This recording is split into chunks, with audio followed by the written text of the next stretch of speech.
മോദി ഇന്ന് പറഞ്ഞത് ഇനി സിന്ദൂരം വെടിയുണ്ടകളായി മറുപടി നൽകും. അതായത് മതം പറഞ്ഞുകൊണ്ട് ആദ്യമായി പ്രധാനമന്ത്രി ഒരു വേദിയിൽ പറയുകയാണ്, മതം പറഞ്ഞു വന്ന ഭീകരരെ വെറുതെ വിടില്ല എന്നുള്ളത്. ഈ പഹൽഗാം ഭീകരാക്രമണത്തിന് ശേഷം ആദ്യമായാണ് പ്രധാനമന്ത്രിയുടെ വായിൽ നിന്ന് അങ്ങനെ ഒരു വാക്ക് വീഴുന്നത്, മതം പറഞ്ഞു എന്നുള്ള വാക്ക്. എന്തായിരിക്കും ഓപ്പറേഷൻ സിന്ദൂർ തുടരുമെന്നും പറയുന്നു, എന്തായിരിക്കും ഇനി സംഭവിക്കുന്നത്? പാകിസ്ഥാന്റെ ഒളിഞ്ഞും തെളിഞ്ഞുമുള്ള പ്രവർത്തനങ്ങൾക്ക് കനത്ത തിരിച്ചടി. അതിന് ഇനി ഒരു മറുപടിയില്ല. നമ്മൾ മുംബൈ ആക്രമണത്തിൽ കണ്ട പോലെ മെഴുകുതിരി സായാഹ്നം നടത്തിക്കൊണ്ടുള്ള മറുപടികളായിരിക്കില്ല ഇനിയുള്ളത്. കരഞ്ഞു കരഞ്ഞു നിൽക്കുന്ന പ്രധാനമന്ത്രി അല്ല ഉള്ളത്. സധൈര്യം ഇറങ്ങി പുറപ്പെട്ടാൽ ശത്രുവിൻ്റെ തല അരിഞ്ഞിട്ട് തിരിച്ചു വരുമെന്നുള്ള പ്രധാനമന്ത്രിയാണ് നമുക്കുള്ളത്. അതുകൊണ്ട് തന്നെ കൃത്യമായ മറുപടി പാകിസ്ഥാന് കൊടുക്കുന്നു. സിന്ദൂരം മായ്ച്ചാൽ തിരിച്ചടി എങ്ങനെയാകുമെന്ന് പാകിസ്ഥാന് കാണിച്ചു കൊടുത്തു. ഓപ്പറേഷൻ സിന്ദൂറിന് ശേഷമുള്ള ആദ്യ ജനസഭ രാജസ്ഥാനിലെ അതിർത്തി ജില്ലയിലാണ് മോദി സംസാരിച്ചത്. ഒന്ന് ആലോചിച്ച് നോക്കണം. അതിർത്തി ജില്ലയിൽ പോയിട്ട് അവൻ്റെ മുഖത്ത് നോക്കി പറയുന്നു, നിനക്കൊക്കെയുള്ള മറുപടിയാണ് ഞാൻ ഈ പറയുന്നത്, കേട്ടോ. മനസ്സിലായില്ലേ? ഓപ്പറേഷൻ സിന്ദൂറിന് ഇത് നീതിയുടെ പുതിയ സ്വരമാണ്. ഇത് കേവലം പറച്ചിലല്ല, പുതിയ ഭാരതത്തിൻ്റെ സ്വരൂപമാണ്. ഇത് പുതിയ ഭാരതമാണ്. ആറ്റം ബോംബ് കാണിച്ച് ഭാരതത്തെ പേടിപ്പിക്കാൻ പാകിസ്ഥാൻ നോക്കണ്ട. പാകിസ്ഥാൻ്റെ ഒളിഞ്ഞും തെളിഞ്ഞുമുള്ള കളി ഇനി നടക്കില്ല. പാകിസ്ഥാനെ തുറന്നു കാട്ടാൻ ജനപ്രതിനിധികളുടെ സംഘം ലോകത്തേക്ക് മുഴുവൻ പോയിട്ടുണ്ട്. പാകിസ്ഥാനെ പൂർണ്ണമായി തുറന്നു കാട്ടുമെന്നുള്ളതാണ് മോദി പറയുന്നത്. അതായത് ഇതൊരു നിലപാടിൻ്റെ കാര്യം കൂടിയാണ്. സാധാരണഗതിയിൽ ഉണ്ടാകുന്ന ഒരു രീതിയല്ല ഇപ്പോൾ നമ്മൾ കണ്ടത്. നമ്മൾ കണ്ടിട്ടുണ്ടോ മുമ്പ് ഏതെങ്കിലും ഒരു പ്രധാനമന്ത്രി ഇത്തരത്തിൽ സംസാരിക്കുന്നത്? ഇല്ല. ഇങ്ങനെ സംസാരിക്കുന്നതിൻ്റെ കാരണം എന്താണ്? രാജ്യത്തിനകത്ത് വന്ന് നമ്മുടെ രാജ്യത്തെ പൗരന്മാരെ മതം ചോദിച്ച് വസ്ത്രമഴിച്ച് അപമാനിച്ച് വെടിവെച്ച് കൊല്ലുകയാണ് ചെയ്തത്.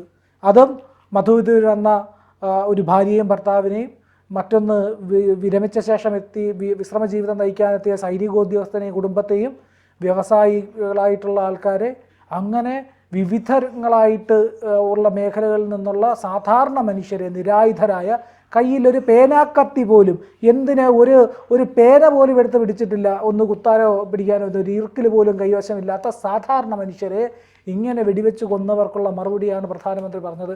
കൃത്യമായ നിലപാടാണിത്. അല്ലാതെ ഭീകരർ വരുമ്പോൾ വന്നു ഇവിടെ ആക്രമണം നടത്തി കഴിയുമ്പോൾ ഒബാമ എന്ന് പറയുന്ന കരയുന്നതല്ല. ഇല്ലെങ്കിൽ സോവിയറ്റ് യൂണിയൻ വരണേ, അന്തർവാഹിനി വരണേ, ഇതാ അമേരിക്ക വരണേ, പാകിസ്ഥാനെ രക്ഷിക്കണേ, പാകിസ്ഥാനിൽ നിന്ന് രക്ഷിക്കണേ, ഇങ്ങനെ നിലവിളിക്കുന്ന ഈ പറയുന്ന ഉരുക്ക് വനിതയോ അല്ല. അപ്പോൾ ഇത് കൃത്യമായിട്ട് ഒരു സാധാരണക്കാരനായ, ശരിയായ രീതിയിൽ ഇന്ത്യക്കാരനായ, ഒരു ചായക്കച്ചവടക്കാരനായി ജീവിതം തുടങ്ങിയ വെറും ഒരു പച്ച മനുഷ്യൻ അവൻ്റെ നാടിന് വേണ്ടി പറഞ്ഞ വാക്കുകൾ, അത് ഹൃദയത്തിൽ നിന്ന് വരുന്ന കപടമായിട്ടുള്ള രാഷ്ട്രീയ വാക്കുകൾ അതിൻ്റെ അകത്തില്ല. അപ്പോൾ ഇതാണ് ഇന്ത്യയുടെ നിലപാട്. എന്തുകൊണ്ടാണ് ഇന്ത്യ ഈ നിലപാടെടുക്കുന്നതെന്ന് പറഞ്ഞാൽ, നമ്മൾ ഏതാണ്ട് 20 വർഷം 25 വർഷം, അതായത് 1/4 നൂറ്റാണ്ടായിട്ട് പാകിസ്ഥാൻ്റെ ഈ ഭീകരപ്രവർത്തനത്തെ, നേരിട്ടുള്ള ഭീകരപ്രവർത്തനത്തെ സഹിക്കുന്നു. മുമ്പല്ലാതെ പലതവണ യുദ്ധത്തിന് വന്ന് നശിച്ച് നാറാണക്കല്ല് പിടിച്ച് പോയതാണ് ഇവർ. അപ്പോൾ അതുകൊണ്ട് 4-5 തവണ വന്നു, തിരിച്ചടി കിട്ടി മിണ്ടാതെ കൊണ്ടുകൊണ്ട് മോങ്ങുന്ന അവസ്ഥയാണ്. ഈ നായ മോങ്ങുന്ന പോലെയാണ് പാകിസ്ഥാൻ മോങ്ങിക്കൊണ്ടിരുന്നത്. അങ്ങനെയുള്ള പാകിസ്ഥാന് ഇപ്പോൾ സംഭവിക്കുന്നത് എന്തെന്ന് വെച്ച് കഴിഞ്ഞാൽ, അവർ ഭീകരവാദികളെ കൊണ്ടാണ്. അതായത് 86-ന് ശേഷം കൃത്യമായി പറഞ്ഞാൽ പാകിസ്ഥാൻ്റെ ആദ്യ ആസൂത്രണം കാശ്മീരിലുണ്ടായിരുന്ന ഹിന്ദു വംശഹത്യ, കാശ്മീരിൽ നടത്തിയ ഹിന്ദു വംശഹത്യ, അതായത് ഹിന്ദുക്കളായ കാശ്മീരി പണ്ഡിറ്റുകളെ അവിടെ നിന്ന് അടിച്ചോടിച്ച് നിരന്തരമായി ആക്രമിച്ച് കാലങ്ങളായി വംശഹത്യ. ഇതെവിടെ തുടങ്ങിയെന്നറിയാമോ? ഔറംഗസേബിൻ്റെ കാലത്ത് തുടങ്ങിയതാണ്. അന്നേ തുടങ്ങിയ ഈ ഭീകരവാദം, അന്നേ തുടങ്ങിയ ഈ പക ഇന്നും പാകിസ്ഥാൻ തുടർന്നുകൊണ്ടിരിക്കുന്നു. പാകിസ്ഥാൻ അത് ഏറ്റെടുത്തിരിക്കുന്നു. ഇത്തരത്തിലുള്ള വർഗീയ വിഷവിത്തുക്കളെയാണ് അവരുടെ മാതൃക. അറിയാലോ, ജിഹാദിൻ്റെ സ്വഭാവം അതാണ്. ജിഹാദ് അത്തരത്തിൽ പ്രവർത്തിക്കുന്ന ഒരു ഐഡിയോളജിയാണ്. അപ്പോൾ ഇതിനെതിരെയാണ് ഇന്ത്യയുടെ നിലപാടെടുത്തിരിക്കുന്നത്. ഇന്ത്യ ആദ്യഘട്ടത്തിലൊക്കെ പറഞ്ഞു നോക്കി, സാധാരണഗതിയിൽ സംസാരിച്ച് നോക്കി, നല്ല ബന്ധങ്ങളായിട്ട് തുടരാം എന്ന് വിചാരിച്ചു. പലപ്പോഴും ശാസനകളിൽ ഒതുക്കാൻ ശ്രമിച്ചു. പക്ഷേ നിവർത്തിയില്ല എന്ന് കണ്ടതോടുകൂടിയാണ് ഇന്ത്യ നിലപാടെടുത്തത്. ആ നിലപാട് ശക്തമായപ്പോൾ ആരൊക്കെ ഇന്ത്യയെ എതിർക്കാൻ വന്നു? അമേരിക്ക വന്നു, ചൈന വന്നു, തുർക്കി വന്നു, ഈ പറയുന്ന അസർബൈജാൻ വന്നു.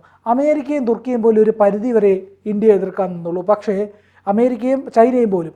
പക്ഷേ ഈ തുർക്കിയും അസർബൈജാനും എന്താ ചെയ്തത്? ശത്രു രാജ്യങ്ങൾ എങ്ങനെ പെരുമാറും ആ രീതിയിൽ ഇന്ത്യക്കെതിരെ നിൽക്കുന്നു. ബംഗ്ലാദേശിനെ, പാകിസ്ഥാനെ ഉപയോഗിച്ച് ഇന്ത്യക്കെതിരെ ആക്രമണം നടത്താമെന്ന് ചൈനയുടെ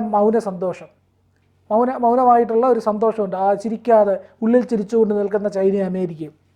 കാരണം ഇവരുടെ രണ്ടുപേരുടെ സാമ്പത്തിക താല്പര്യമാണെങ്കിൽ പാകിസ്ഥാനും ബംഗ്ലാദേശിനും അടങ്ങാത്ത മതക്കുടിപ്പകയാണ്. പക്ഷേ ഇത് ഇന്ത്യക്ക് നേരെയാണ് ഇപ്പോൾ എടുത്തുകൊണ്ടിരിക്കുന്നത്. അധികം വൈകില്ല ഇത് ചൈനയ്ക്ക് നേരെ എടുക്കും. അപ്പോൾ നമ്മുടെ രാജ്യത്തിനകത്തുള്ള ഭീകരവാദികളെ നമ്മൾ നേരിടുന്നതിനോടൊപ്പം അകത്തുള്ള ഭീകര സ്വഭാവമുള്ള സംഘടനകളെ നേരിടുന്നതിനൊപ്പം ഇന്ത്യക്ക് ഇന്ന് നേരിടേണ്ടി വരുന്നത് ഭീകരവാദ രാഷ്ട്രങ്ങളെയും ഭീകരവാദ രാഷ്ട്രങ്ങളെ പിന്തുണയ്ക്കുന്ന രാഷ്ട്രങ്ങളെയും അവർക്കൊപ്പം നിന്ന് മൗനമായി നിൽക്കുന്ന രാജ്യങ്ങളെയുമാണ്. ഇപ്പോൾ ഇന്ത്യ കൃത്യമായ നിലപാടെടുത്തേ പറ്റുള്ളൂ. ഇന്ത്യക്ക് അഴകുഴമ്പ നിലപാടെടുത്ത് വയ്ക്കാൻ പറ്റും. അതുകൊണ്ടാണ് പ്രധാനമന്ത്രി നരേന്ദ്രമോദി ഈ നീക്കത്തിലേക്ക് പോയത്. അതായത് നമ്മൾ ഈ പറയുന്ന നമ്മളുടെ ലക്ഷ്യം എന്താണെന്നുള്ളത് വ്യക്തവും കൃത്യവുമാണ്.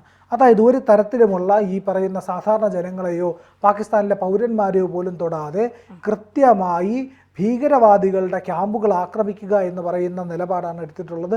21 പോയിന്റുകൾ നമ്മൾ നോട്ട് ചെയ്തു, അതിൽ 9 എണ്ണം അടിച്ചു. ഇനി ബാക്കിയുള്ളതിൻ്റെ കഥയാണ് മോദി പറഞ്ഞത്.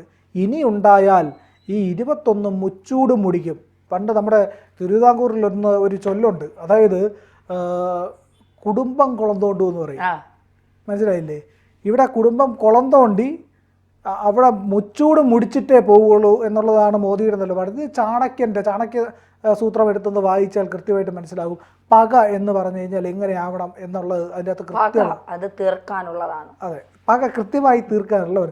കാലിലൊരു മുള്ളു കൊണ്ടാൽ, ചാണക്യൻ്റെ കാലിലൊരു മുള്ളു കൊണ്ടപ്പോൾ ആ മുള്ളെടുത്തിട്ട് പരിവാരങ്ങളെ കൂട്ടി വന്ന് ആ ചെടി പിഴുത് അതിൻ്റെ ആ മുൾച്ചെടിയുടെ വേര്, നാരായ വേര് വരെ തോണ്ടിയെടുത്ത് ആ കുഴിയിലിട്ട് കത്തിച്ച് ഭസ്മമാക്കി ആ കുഴി മൂടിയിട്ടേ പോവുള്ളൂ. അതാണ് പക എന്ന് പറയുന്നത്. ആ രീതിയിലുള്ള പക കൃത്യമായി തീർക്കും. ഇനി മറ്റൊന്നുകൂടി പറഞ്ഞുതരാം. ചാണക്യ സൂത്രത്തിനകത്ത് കൃത്യമായിട്ട് പറയുന്നത് രാജാവ് വിക്രമനാവണം. വിക്രമൻ എന്ന് പറഞ്ഞാൽ അക്രമം ചെയ്യാൻ ശേഷിയുള്ളവൻ. അതെ, ഇങ്ങോട്ട് അടിക്കാൻ വരുന്നവന് നേരെ അക്രമം തന്നെ ചെയ്യണം. അല്ലാതെ കരഞ്ഞുകൊണ്ടിരിക്കുകയോ മെഴുതിരി കത്തിച്ച് വെച്ച് ഭാവയാവാനോ നരേന്ദ്രമോദിയെ കിട്ടില്ല. അങ്ങനെ ഒരു അനുശോചന സായാഹ്നം നടത്തുകയോ അല്ല. നമ്മൾ തിരിച്ചു വരുമ്പോൾ ചുവന്ന വിജയതിലകം, സിന്ദൂരം ഗംഗാജലത്തിൽ ചാലിച്ച് നെറ്റിയിൽ തൊട്ട് വിജയതിലകം അണിയിച്ച് ഞങ്ങളുടെ വീരന്മാരെ സ്വീകരിക്കും. അതാണ് വീർഭോഗ്യ വസുന്ധര എന്ന് പറയുന്ന നമ്മുടെ ആ വാക്യം. അങ്ങനെയുള്ള ഒരു ഭാരതമാണ് ഇനിയുള്ളത്. അല്ലാതെ പേടിച്ചരണ്ടിരിക്കുന്ന രാജ്യമല്ല, സോവിയറ്റ് യൂണിയന്റെ കാല് പിടിക്കാൻ പോയ രാജ്യമല്ല, അമേരിക്കയുടെ പിന്നിൽ കിടക്കുന്ന രാജ്യമല്ല. ഇന്നത്തെ അന്തിച്ചർച്ചകളിലെ പ്രധാന തലക്കെട്ട് എന്തായിരിക്കും അറിയാം? മോദി മതം പറഞ്ഞു. ഇന്ത്യൻ അതിർത്തികളിൽ പോയി മോദി മതം പറഞ്ഞു.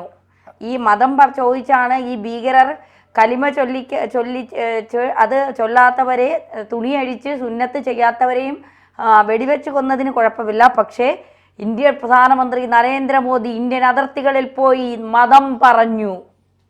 ഇന്ത്യൻ അതിർത്തി പോയി മതം പറയുകയല്ല മോദി ചെയ്തത്, മതം പറഞ്ഞവരെ പറ്റിയാണ് പറഞ്ഞത്. മോദിക്ക് മതം പറയേണ്ട ആവശ്യമില്ല. മോദി ഇന്നുവരെ പറഞ്ഞിട്ടുമില്ല. മോദി പറഞ്ഞിട്ടുള്ളത് ഒഴിഞ്ഞുകയറ്റക്കാരെയും ഭീകരവാദികളെയും ഒക്കെ പറ്റിയിട്ടാണ്. പലർക്കും കുരുപൊട്ടും. അതെ, കുരു പൊട്ടട്ടെ. ആ കുരു പൊട്ടുമ്പോൾ അവിടെ നിന്നുണ്ടാകുന്നത് ഇന്ത്യയുടെ വിജയമാണ്. ഞാൻ പറഞ്ഞില്ലേ, നേരത്തെ ഞാൻ പറഞ്ഞു വെച്ചത് എന്താണ് തന്നെ ഒന്ന് ആലോചിച്ച് നോക്കൂ. അതായത് കൃത്യമായ നിലപാടാണ് ഇന്ത്യ എടുക്കുന്നത്. ഇന്ത്യക്ക് എന്തുകൊണ്ടാണ് ആ നിലപാട് എടുക്കേണ്ടി വരുന്ന സാഹചര്യങ്ങൾ? രാജ്യത്തകത്തുള്ള ഭീകരവാദികളെ നേരിടുന്നതിനോടൊപ്പം രാജ്യത്തിന് പുറത്തുള്ള ഭീകരവാദികളെയും ഇന്ത്യ കർശനമായി നേരിടും എന്നുള്ള ഒരു നിലപാടാണ് ഇവിടെ വ്യക്തമാക്കുന്നത്. ഒരു തരത്തിലുമുള്ള വിട്ടുവീഴ്ചയ്ക്ക് ഇന്ത്യ തയ്യാറല്ല. ആ വാക്കുകളുടെ ബലം അതാ. അങ്ങനെ ഒരു നരേന്ദ്രൻ ഈ രാജ്യത്തുള്ളിടത്തോളം കാലം ഇന്ത്യ സുരക്ഷിതമായിരിക്കും. അതിൽ യാതൊരു സംശയവുമില്ല.